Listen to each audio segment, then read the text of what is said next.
चलें, अब हम एक एग्जाम्पल सोचते हैं, एक सिनेरियो, सिंपल सिनेरियो, तमाम ऑडियंस से गुजारिश है, हम और आप एक आइसोलेटेड आइलैंड पर हैं, ऐसा आइलैंड जहां पे हमसे पहले कोई कभी नहीं गया।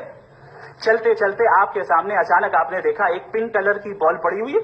सबसे पहला सवाल आपके जहन में क्या आएगा कि ये बॉल यहां क्यों आई, कैसे आई, ये पिंक कलर की ही क्यों है, कोई और कलर भी हो सकता था, ये इसी शेप में क्यों है, कोई और शेप भी हो सकता था। नेचुरली आप इस तरफ पहुंचेंगे कि कोई ना कोई है जिसने इन स्पेसिफिक प्रॉपर्टीज के साथ इस बॉल को बनाया है और यहां पे रखा है। क्योंकि आप जानते हैं ये जो बॉल है इसका एग्जिस्ट करना जरूरी नहीं है, ये एग्जिस्ट कर भी सकती थी, नहीं भी कर सकती थी, और एग्जिस्ट करना ही था तो किसी और फॉर्म में करती, किसी और कलर में करती। अब आप इस बॉल को एक्सपैंड करते चले जाएं, एक्सपैंड करते चले जाएं, एक्सपैंड करते चले जाएं, यहां तक कि ये बॉल यूनिवर्स के साइज की हो जाए। बताइए कि क्या साइज के बढ़ जाने से सवाल बदल जाएगा? हरगिज नहीं बदलेगा। अभी भी सवाल रहेगा ये यूनिवर्स कहां से आया, इन स्पेसिफिक प्रॉपर्टीज के साथ कहां से आया, क्यों आया, किसने बनाया, ये सवाल उस वक्त भी वैलिड रहेगा। लेकिन ये सवाल अगर हम जनाब जावेद अख्तर साहब से करें तो चूंकि इनका वर्ल्ड व्यू एथिस्टिक है, और सिर्फ इनका नहीं, मतलब जितने भी एथिस्ट हैं और एथिस्टिक वर्ल्ड व्यू को रखने वाले से अगर आप ये सवाल करें कि ये यूनिवर्स कहां से आया, तो इनका जवाब या तो आर्ग्यूमेंट फ्रॉम इग्नोरेंस होगा या डॉगमेटिक होगा। या तो ये कहेंगे कि मुझे नहीं पता कि ये कहां से आया, लिहाजा गॉड डज नॉट एग्जिस्ट, ये आर्ग्यूमेंट फ्रॉम इग्नोरेंस है। या ये कहेंगे कि ये यूनिवर्स खुद ब खुद बन गया, इसका मतलब ये है कि उस बॉल को भी खुद ब खुद बन जाना चाहिए।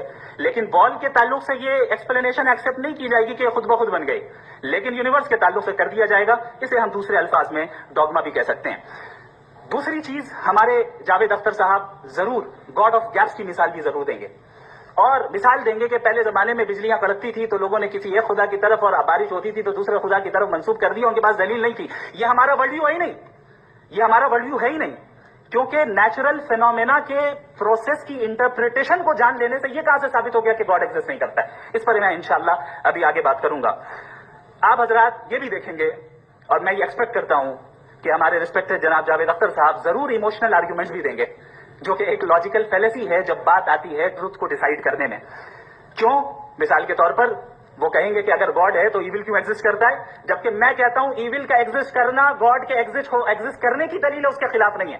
क्योंकि अगर गॉड है तो हम सब उसके सामने अकाउंटेबल हैं, और अगर हम अकाउंटेबल हैं तो अकाउंटेबिलिटी के लिए इविल का मौजूद होना जरूरी है, उसके बगैर हम अकाउंटेबल नहीं हो सकते। और अगर हम अकाउंटेबल नहीं हैं तो हम जनाब जावेद अख्तर साहब से पूछेंगे कि आप बताएं कि फिर सफरिंग इस दुनिया में क्यों है? अगर खुदा नहीं है तो सफरिंग क्यों है? और उन लोगों के जज्बे का क्या जिनके अंदर सफरिंग के बाद इंतकाम लेने का जज्बा पाया जाता है और वो इस दुनिया से ऐसे ही चले गए, क्या उनकी सारी तकलीफें बेकार चली जाएंगी?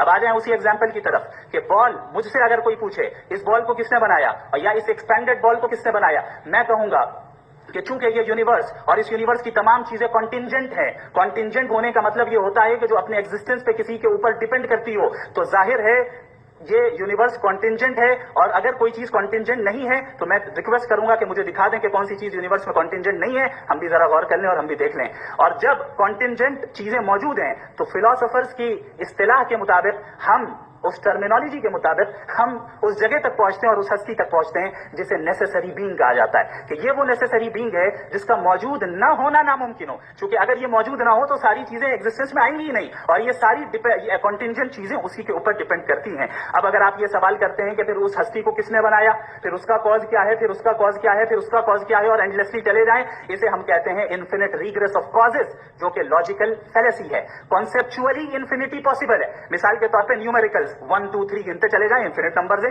मैं कॉन्सेप्चुअली बात नहीं कर रहा, प्रैक्टिकली रियलिटी में साबित करके दिखाएं कि infinite regress of causes possible है या नहीं। अगर पॉसिबल है तो हम मान लेंगे, मिसाल दे दें, और पॉसिबल नहीं है तो एक ही ऑप्शन बचता है जिसे हम कहते हैं नेसेसरी बीइंग। ऐसी नेसेसरी बीइंग जो इंडिपेंडेंट है, क्योंकि अगर वो डिपेंडेंट हुई तो वो नेसेसरी नहीं रहेगी। ऐसी इंडिपेंडेंट बीइंग जो इटर्नल है, अगर वो इटर्नल नहीं होगी, उसकी बिगिनिंग होगी तो वो खुद कॉन्टिंजेंट है।